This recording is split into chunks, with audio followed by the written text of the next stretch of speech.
तो friends Roman Reigns Curtis Axel और फार्नगर सुपरस्टार कैलिफोर्निया में हार चुके थे। क्या, क्योंकि जो आज के टाइम में बिलीव कराना बहुत मुश्किल है कि एज ए WWE सुपरस्टार हो कभी, मतलब एज ए मतलब WWE से पहले ये सुपरस्टार कभी भी क्या ऐसे बेकार लेवल सुपरस्टार से, बेकार लेवल लोगों से कभी भी हार सकता है। लेकिन ऐसा हुआ था।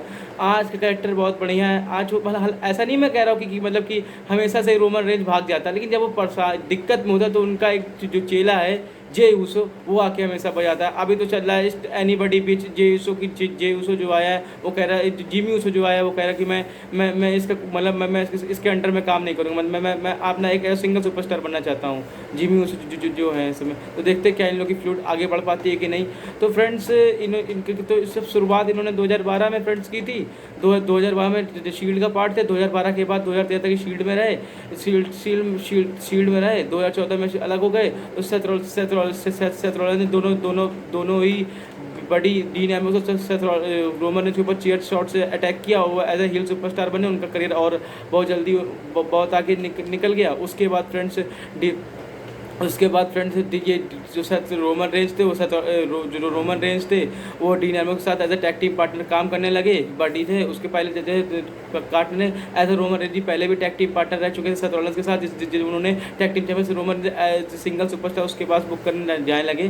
2015 के जब जिनका डीन एम्ब्रोस से मैच हुआ फाइनल में, तो जीत पहली बार WWE वर्ल्ड हेवीवेट चैंपियन बने 5 मिनट 5 सेकंड। उसके बाद उसके बाद शेमस ने कैश इन कर दिया, और शेमस जब शेमस ने कैश इन कर दिया उसके बाद शेमस बने तीसरी बार WWE वर्ल्ड हेवीवेट चैंपियन। उसके बाद रोमन रेंज ने एक रॉक एपिसोड में फिर से शेमस को हरा दिया, फिर से शेमस को हरा दिया। और उसके बाद वो दूसरी बार WWE वर्ल्ड हेवीवेट चैंपियन बन गए दूसरी बार। उसके बाद जब उन्होंने रॉयल रंबल अपने चैंपियन 29 अदर मैन से जब उन्होंने डिफेंड किया, उसके बाद फ्रेंड्स वो चैंपियनशिप हार गए, ट्रिपल एच जीत गए। उसके बाद जब रेसलमैनिया 32 में ट्रिपल एच का मैच हुआ तब इन्होंने ट्रिपल एच को हराया। ट्रिपल एच ने ओवर करने के लिए ये मैच रेसल किया और रोमन रेंज को जीतना पड़ा, क्योंकि कंपनी का ऐसे उनकी एज भी हो चुकी है, तो आप वो कहाँ रेसल करेंगे। अब तो रेसल भी नहीं करते वो टैलेंट को ओवर करते हैं। अब तो फादर ऑफ NXT पे ध्यान देते हैं, NXT रूल करते हैं ट्रिपल एच। उसके बाद उस अपने टाइम पे वो करियर के प्राइम में थे। उसके बाद फ्रेंड्स जब 3 बार WWE वर्ल्ड में चैंपियन बन गए। उसके पहले टैग टीम चैंपियन 2012 में थे। उसके बाद फिर सीधे इन्होंने 15 चैंपियनशिप जीती। उसके बाद 16 में से फिर 17 में जीती। 17 के बाद फिर उन्होंने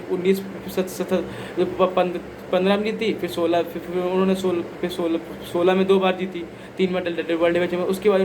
उसके बाद ये चले गए कहते हैं उसके साथ रूसव के साथ, जो AW में मीरो के नाम से जाने जाते हैं। तो उसके बाद उससे मैच रेसल के क्लास ऑफ चैंपियन 2016 में उन्होंने रूसव को हरा के यूनाइटेड स्टेट चैंपियनशिप जीती। उसके बाद यूनाइटेड स्टेट चैंपियन ज़्यादा दिन तक मतलब काफ़ी टाइम इन्होंने अपने शोल्डर्स पे रखी। और उसके बाद हेल इन अ सेल में इन लोग का मैच है, बहुत ब्रूटल मैच है। उस पर भी Roman still United state champion रहा। उसके बाद यूनाइटेड स्टेट चैंपियनशिप 2016 में रॉक एपिसोड में 2-on-1 हैंडीकैप मैच में हार गए। और उसमें क्रिस जेरिको बन गया ग्रैंड स्लैम चैंपियन, क्योंकि क्रिस जेरिको करियर 32 साल करियर में कभी भी यूनाइटेड स्टेट चैंपियनशिप नहीं जीती थी। उसके बाद फिर रोमन रेंज 2017 में जब शील्ड फिर से बन गई, उसके बाद उन्होंने द मिज को चैलेंज किया और द मिज को हर रॉ के एपिसोड में रॉ 25 एपिसोड में हरा के वो बन गए ग्रैंड स्लैम चैंपियन, क्योंकि उन्होंने raw tag team championship WWE world champion 3 बार, यूनाइटेड स्टेट 1 बार और इसके इंटरनेशनल चैंपियनशिप देख के ग्रैंड स्लैम चैंपियन बन गए। शील्ड के ऐसा करें शील्ड के दूसरे सुपरस्टार बने।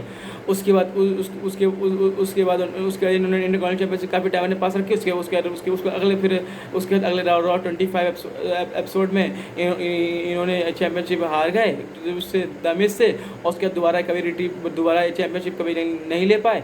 और उसके बाद फिर ऐसे चलता रहा। उसके बाद 2018 रोमन डीन एम्ब्रोस दिक्कत, रोमन तबियत खराब हो गई और शील्ड फिर से टूट गई। 2019 में भी शील्ड टूट गई। उसके 2020 में फिर से यूनाइट हुई। 2020 में उन्होंने लास्ट मैच फास्ट लेन में रेसल किया बैरन कॉर्बिन बॉबी लैशली और उसके कहते हैं ड्रू मैकिंटायर के अगेंस्ट, और जिसमें लोग जीत गए और वन लास्ट टाइम इन लोग का मैच भी हो गया। उसके डीन एम्ब्रोस का कॉन्ट्रैक्ट खत्म होगा। डीन एम्ब्रोस ने कंपनी छोड़ दी।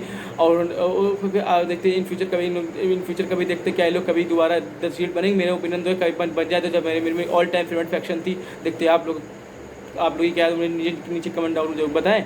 और उसके बाद उसके बाद रोमन रेंज से कई ऐसे चलता रहा। उसके बाद उन्होंने उसके जब उन्होंने ब्रॉक लेसनर को 2019 में हराया था समर स्लैम में, 2018 में। उसके बाद वो पहली बार यूनिवर्सल चैम्पियन बने। एज ए फेस सुपरस्टार चल रहा था उनका। काफ़ी टाइम लोग कहता था कि इनका हिल्टन नहीं होता, एज ए फेस सुपरस्टार इनका चल रहा था।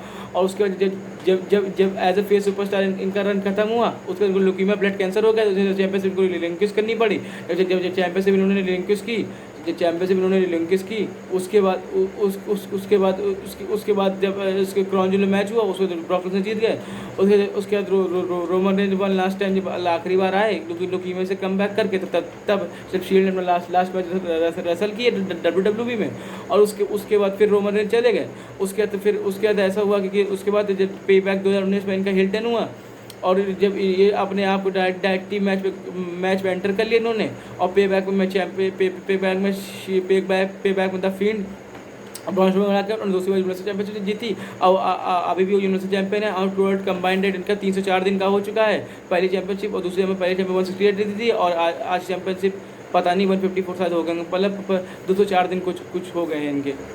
उसके बाद अभी भी वो स्टील चैंपियन है। और देखते कि और उनका बहुत तगड़ा उनका कैश पे गेमिंग चल रहा है। उनकी बॉडी बहुत बल्की हो गई है और मस्कुलर है। और फिर उन्होंने गोल्डन आर्म पहनना शुरू कर दिया। इन्होंने हेलिना सेल में जब जे उससे मैच तब उन्होंने गोल्डन आर्म पहनना शुरू किया था, वो भी बहुत कूल लगता है उनके ऊपर। और उसके बाद जब पे बैक में इनका मैच हुआ था, उसके बाद हेलिना सेल में टी शर्ट लेस इन्होंने मैच रिजल्ट किया था, जो कि मेरे लिए बहुत अच्छी, मुझे बड़ा अच्छा लगा कि रोमन रेंज को मैं एज ए शुरू से ही WWE में टी शर्ट लेस देखना चाहता था, मतलब टी शर्ट मतलब उनकी बॉडी दिखाई दे।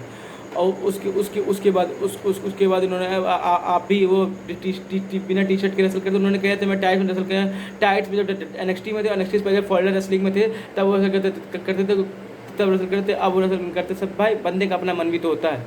उसके बाद फ्रेंड्स ऐसे करियर उनका चलता रहा। और उसके बाद फ्रेंड्स फिर उन्होंने कभी अपने करियर के पीछे मुड़ के नहीं देखा। और इस टाइम जो उनका करियर चल रहा है, बहुत बढ़िया करियर है। इस टाइम जो उनका करियर चल रहा है बहुत बढ़िया। ऐसे हिल सुपरस्टार बुक जाते हैं। जरूरत पड़ने उनके पास चेला चपाटे भी हैं। एक चेला है जो हमेशा उनकी मदद करते हैं जब दिक्कत होती है। उनका एक स्पेशल काउंसिल जिसका नाम पॉल हेमन, जो रोमन रेंज की हिल्टन को अगर हिल्टन हो पाए उसके पीछे पॉल हेमन का ही हाथ है। पॉल हेमन स्पेशल काउंसिल है। रोमन रेंज ज़्यादा माइक पे मतलब जब वो नहीं बोलते तो वो स्पेशल काउंसिल बोलते हैं। तो ऐसे सब कुछ है। तो आप बताइए कैसी लगी आपको ये वीडियो। अगर वीडियो अच्छी लगी हुई तो मेरी कम्युनिटी जो है बड़ी छोटी है, ज़्यादा इस कम्युनिटी को बढ़ाए। मेरा एम 1K सब्सक्राइबर का है। इस वीडियो पे तो 1K लाइक बनते ही हैं। चलो मिलते हैं।